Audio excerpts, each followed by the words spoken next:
इन लोगों की जो बहादुरी थी उसको समझिए। 1712 से लेकर 1206 तक इन राजपूत राजाओं ने न जाने कितने विदेशी आक्रमणकारियों को रोका था 712 तक नहीं, 1192 तराइन का द्वितीय युद्ध जब हारे थे पृथ्वीराज चौहान। लगभग देखो 500 साल का है। इसको 1192 को आप 1200 मान सकते हो, 712 को 7 मानो, तो 700 से लेके 1200 के बीच में लगभग कितना साल हो गया? 500 साल। कितने साल हो गए?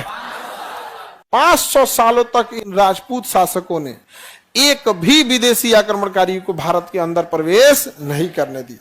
लेकिन जब यह राजपूत शासक 1192 का तराइन युद्ध हारते हैं तो 500 साल तक इन विदेशी आक्रमणकारियों को यह जगह पार करने में हालत खराब हो रही थी। और जैसे तराइन का युद्ध हारते हैं पूरे भारत पे कब्जा हो जाता है।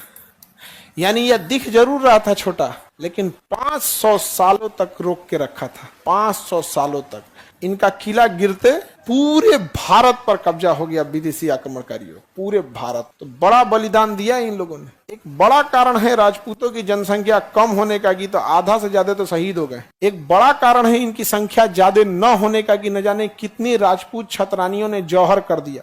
एक बार में कभी 33,000, कभी 22,000, कभी 15,000 रानियों ने जल के चित्तौड़गढ़ के किले में 3-3 बार जौहर किया। तो इनकी संख्या ज्यादा न होने के पीछे एक कारण भी है इनकी बहादुरी, और बहुत बहादुरी से लड़े थे। कमी थी कि साम्राज्य छोटा था, आपसी मतभेद बहुत ज्यादा था, आपसी मतभेद। और ये आपसी मतभेद जब रहेगा कोई भी आगे नहीं जा पाएंगे। आप समझ में आ गए? आप इन्हें भगवान नहीं कह सकते हैं, राजपूत लोग को हम ही नहीं कह सकते कि जो यहाँ पे लड़े थे तो ये भगवान थे।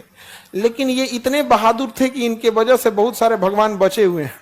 नहीं तो जिस रफ्तार से विदेशी आक्रमणकारी आए थे ना, कुछ भी नहीं छोड़े रहते, बहुत बहादुरी से लड़े थे। समझ में आ रहा है? दूसरा